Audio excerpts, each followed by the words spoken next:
Welcome to the Influential Personal Brand Podcast. This is the place where we help mission driven messengers just like you learn how to build and monetize your personal brand. My name is Rory Vaden, and I'm the co founder of Brand Builders Group, a Hall of Fame speaker, and New York Times bestselling author. And this show is to help experts learn how to become more wealthy and well known. I know you're going to love it. Thanks for being here. Let's get started. Well, it's always an honor when I get to bring to you someone who is a friend, a longtime friend, and someone that I'm a fan of, someone who I would consider a mentor and a coach, somebody that I've learned from for years and years and years. And that's what's going to happen today. We have Terri Sjodin. Actually, Terri and I both share a history with the National Speakers Association. And she also, like me, she was inducted into the CPAE, the Council Peers of Award for Excellence, which is the National Speakers Association Professional Speaking Hall of Fame. For 25 years, she has worked as the founder of Sjodin Communications. She specializes in public speaking, sales training. It's a consulting firm, and she's a New York Times bestselling author. She's been featured on the Today Show, Bloomberg, CNN, and just lots of other major, talk shows, TV, radio. Also, has become really popular as a LinkedIn learning instructor. And she has a new book out called Presentation Ready: Improve Your Sales Presentation Outcomes and Avoid the 12 Most Common Mistakes. Terri, welcome to the show, friend. Thank you, Rory. I adore you. Thank you. I appreciate the opportunity. It's fun. So, one of the things that we were talking about is this book, in a sense, is a little bit more academic, I guess we'll say, than some of your other books. So, talk us through how the academics land, why the academics land, and exactly what was some of the research that went into putting this together. Oh, I love it. Thank you for asking. Yes, I'm going on almost 30 years now as a full-time professional speaker and trainer. And Come I on, know, 30 years full time. We need to get you a watch or something, man. I know it's crazy. And I think as you and I talk about the evolution of a speaking career, each piece builds on the next piece. And so you can grow and expand in a variety of different ways. My emphasis has always been in the area of public speaking and persuasive presentation skills. And the first book that kind of put me on the map, if you will, was called Sales Speak, which addressed the 9 biggest sales presentation mistakes that professionals make. So fast forward as we're rolling into 2019, I'm like, wow, we're coming up on almost 20-year anniversary of that book. It would be wonderful to do a deep dive research study and do a formal study and ask, are these still the most common mistakes? And if so, why? And if not, why not? So I reached out to a colleague of mine who's the head of the communications department at San Diego State University. Full confession, my alma mater. And she said, yeah, this would be really interesting to do a joint venture as an alumni pairing with faculty and students at the campus. So we ran the first phase of the study, and it was focused on a specific question. Does making a sales presentation mistake matter? Does it cost someone a win or a deal or an opportunity? And we did it using a formal Qualtrics platform. Again, almost 2,500 professionals participated in the study, and we garnered all of the content from people who only sold a product, service, or cause, meaning that their livelihood depended on their ability to build and deliver a persuasive presentation. And my promise was if we were going to do this kind of research, then there should be no research about us without us. All of it should come from salespeople. So that was really the underpinning of where the research came from. And then the findings, of course, evolved over time. So, are the 12 the same? Are the nine that you originally wrote about a subset of the 12, and there's three more, or have they adapted? Yeah, great question. So, yes, we were able to verify that the 9 mistakes were still playing out. There were 3 new additional mistakes that added to the list. And what was really painful and shows, it's just about resilience. And you and I can talk about this, but so we were really excited. We launched the first phase of the results report on March 5th of 2020, and it was amazing for all of 2 weeks. And then the pandemic hit. Wow. So then we thought, all right, let's just lean into this. And we ran a second phase of the study that was entirely based on virtual results for sales people who were presenting virtually. And then we did a third phase of the study, which covered in person, virtual, and hybrid presentations. That study closed in September, and we launched the results then. And then God bless, LinkedIn, because they jumped in and wanted to do a course on this material.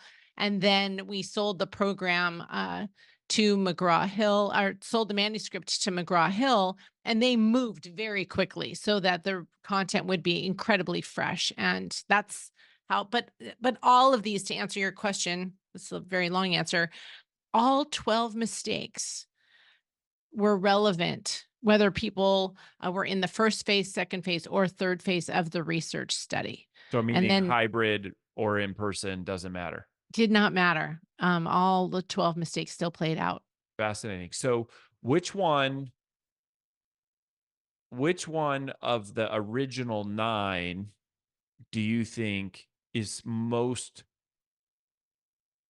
applicable to personal brands, right? So anyone who's speaker, author, coach, or a lot of professional service providers listen to this, right? Chiropractors, doctors, lawyers, anyone using their personal brand to like grow their business, direct sales, real estate, mortgage.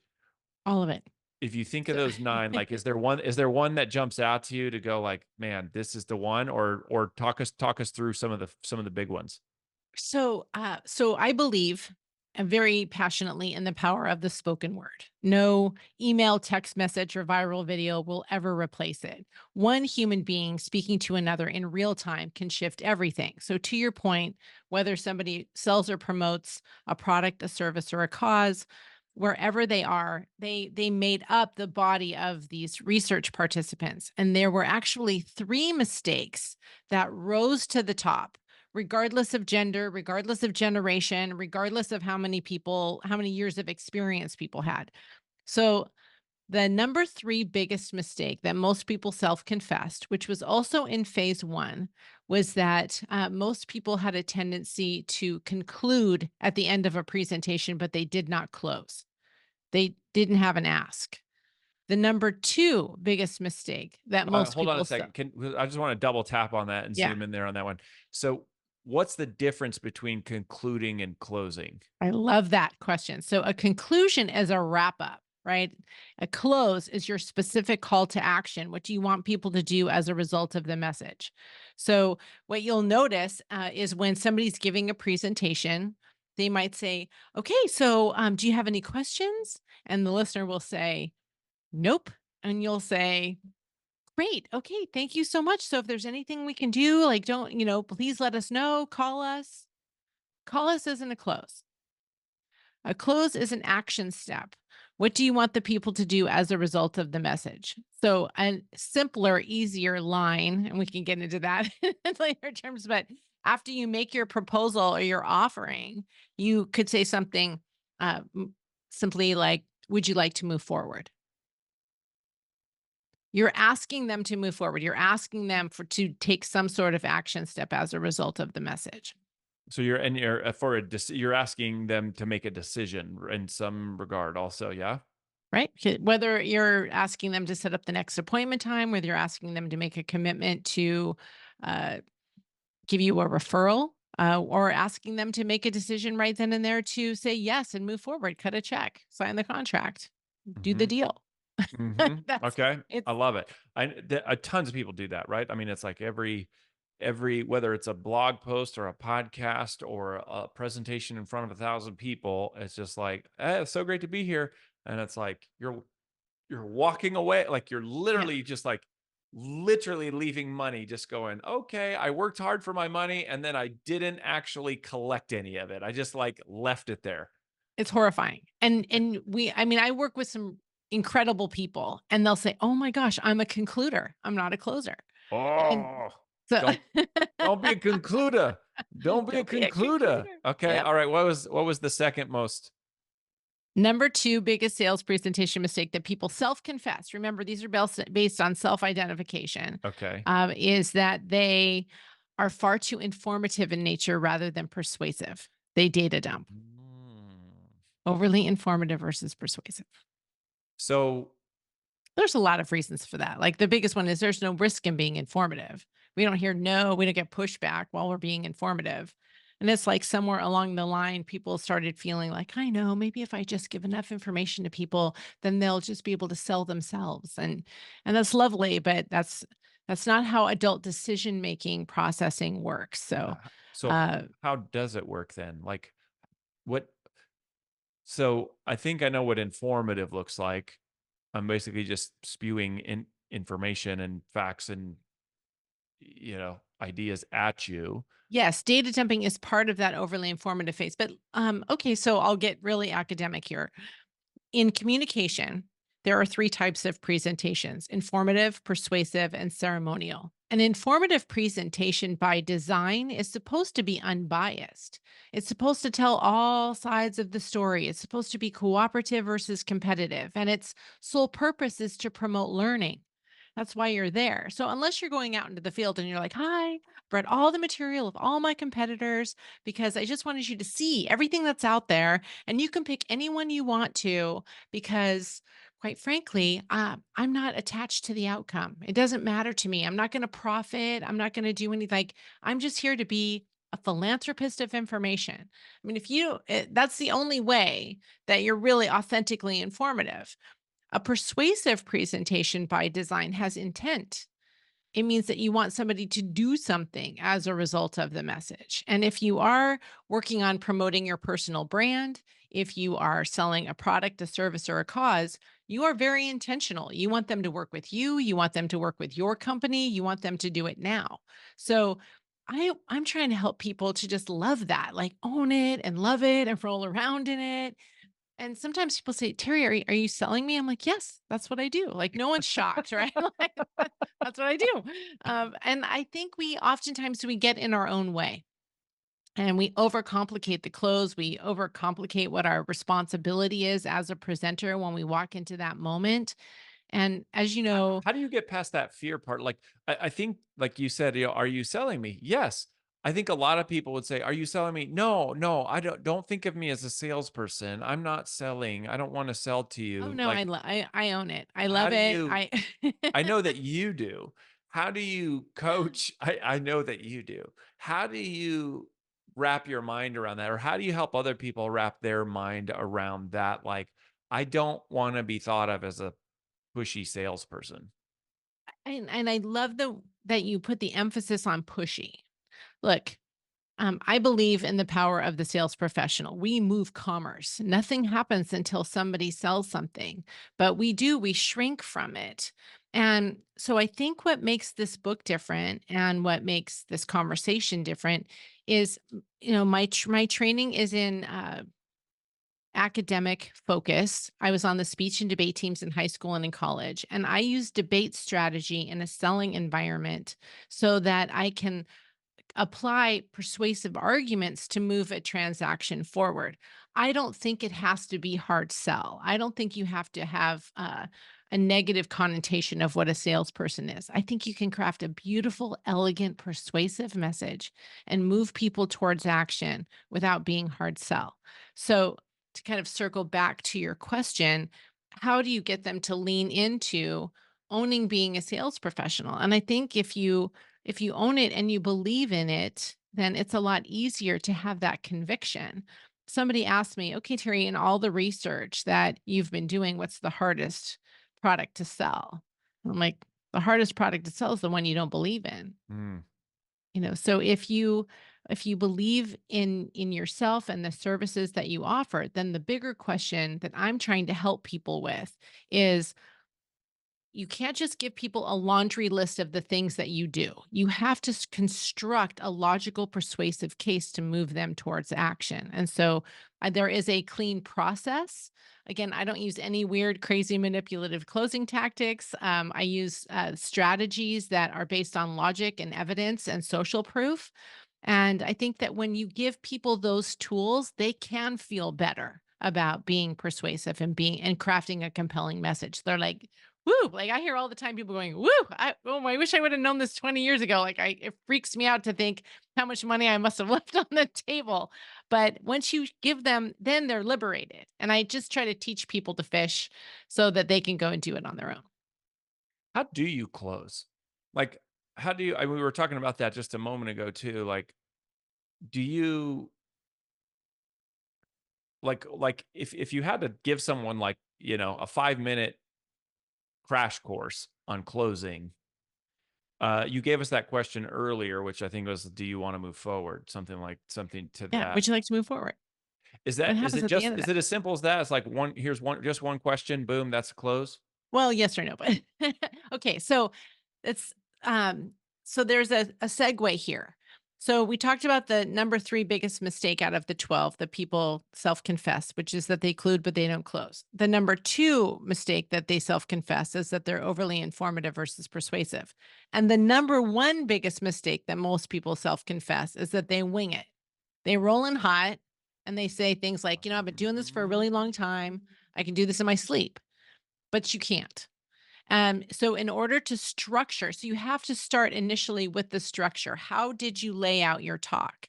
And there's a process that we talk about in the book. There's a 5-step process that leads a listener into logical thought processing. So when you, and it starts with, did you create an awakening?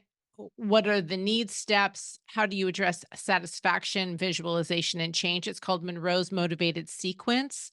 And it's really based on a human being's authentic way to make a decision so that they feel good about it. And so it's really kind of a very big topic to address right here. But it goes back to the number one mistake. You have to prepare, you have to block it, just like anything. You wouldn't just throw content up on your website and think, oh, yeah, that's going to be compelling. You don't just, um, if you're creating a brochure or you're creating your demo video or you're creating your uh, narrative on your website, whatever it is, if you always have that persuasive mindset and you use this pattern, then you'll think to yourself, okay, what's the awakening?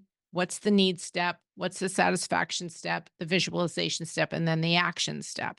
And with that consistency, you get the outcomes that you're looking for. Say those again. Just the 5. It's awakening. Awakening, need, satisfaction, visualization, and action. Uh-huh. I So when love somebody comes to me and they say, okay, Terry, will you watch me watch me? I'll say, yeah, yeah, yeah. And I listen to their whole talk and then I'm asking myself, did they create some sort of awakening in my mind? Like people think that the attention step is about having a pithy quote or maybe some statistic or some dramatic story.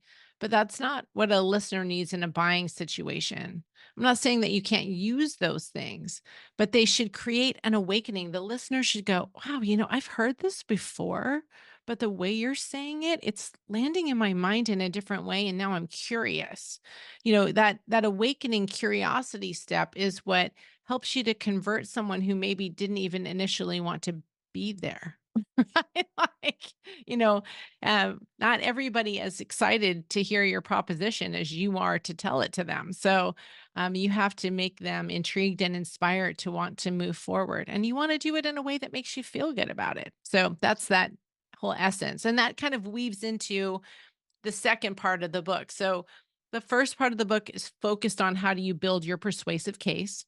okay. The second part of the book is focused on creativity and how do you really bring that message to life? How do you drive connection, storytelling, all of those elements, timing? How do you use time effectively? And then the third piece is everybody's favorite part, right? Which is all of those elements that are based on delivery, everything from your eye contact and your body language to um, the way that you speak, verbal missteps, misusing technology. I mean, all of the 12 mistakes fall like there are 4 mistakes that fall under case, 4 that fall under creativity, and 4 that fall under delivery. And I confess, Rory, I have personally made every single one of these 12 mistakes. And that's why I know they're so costly. In the 5 1,000 participants that were in the study, there was really only one human that said, I don't make any mistakes. Like, on average, most people confess that they make 3 or 4.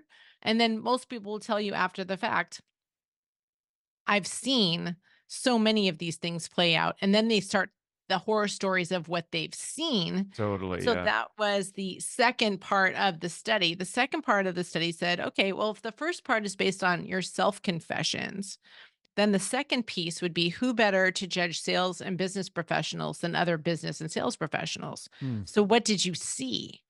And so, what they identified that they noticed were the exact same 12 mistakes, but how they ranked them was different. So, for example, I can tell you like the top 2 mistakes are being overly informative and winging it. But the number one mistake that people noticed in others was none of those things.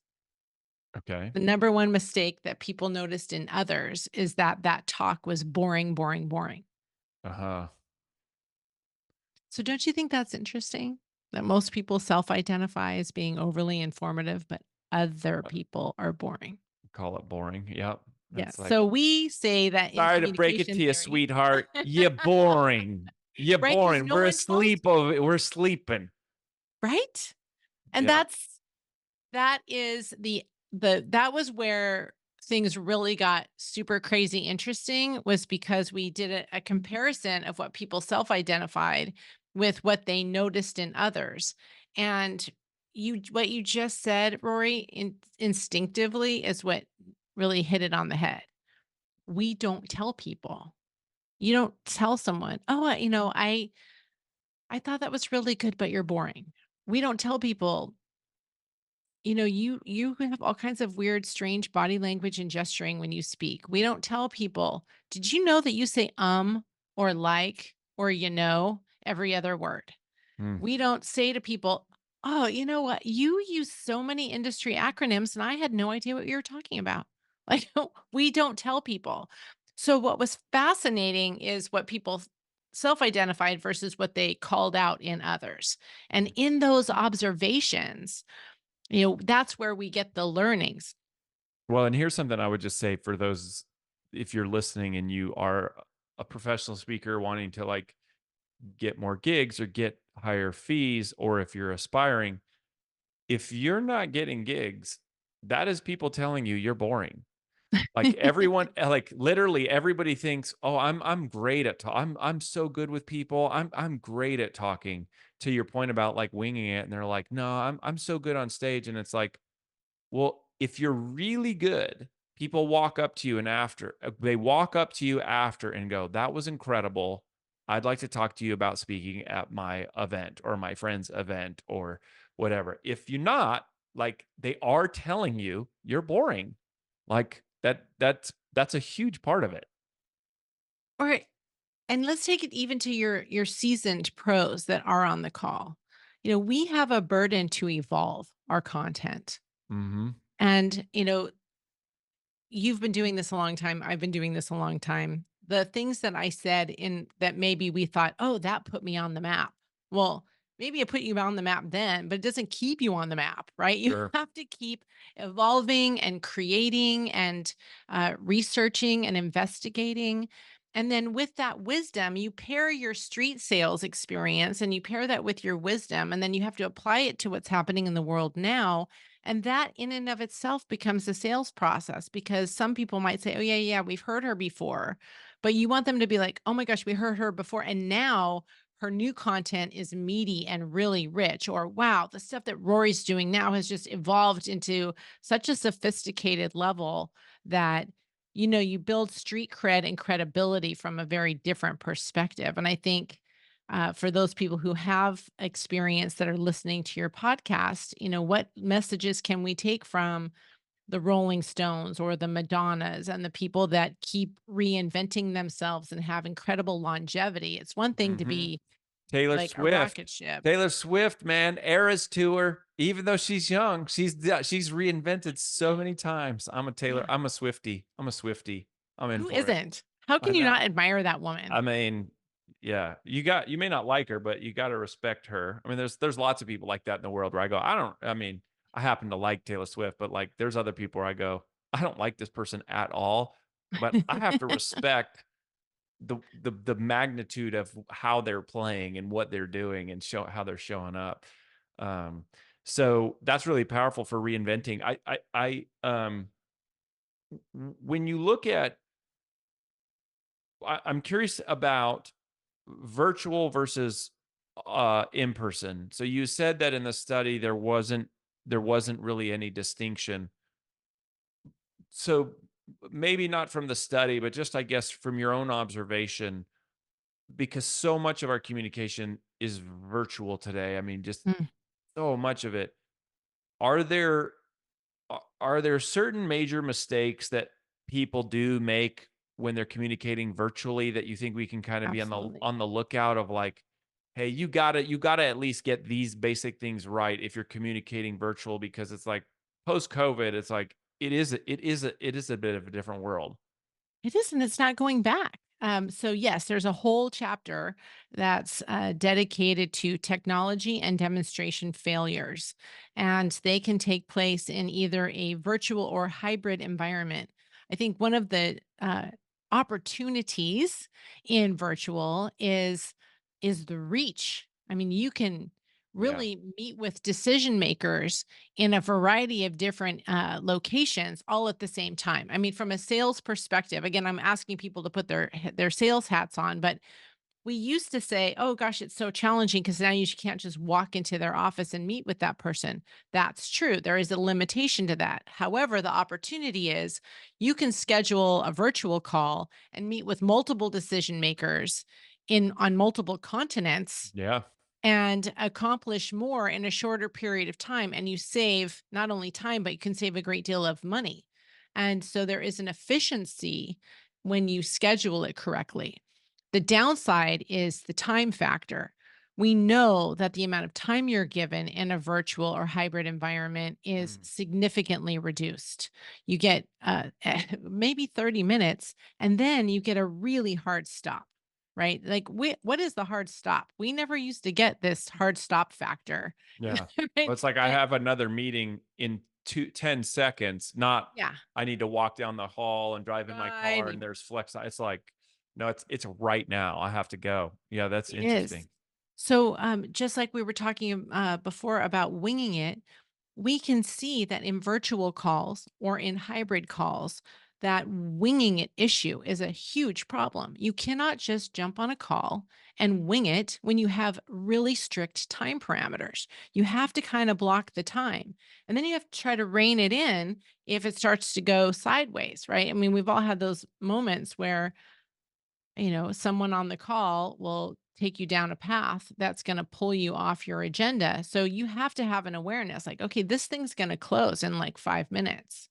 Yeah. So what do I need to accomplish before we hit that hard stop? There Mhm. is a strategic process that you really have to think through, and To you like and you just wind can't it wing it. down and sort of land the plane gracefully. Yeah. And then the secondary factor is one of the biggest mistakes within this chapter This is is mistake number 11. So it's yes.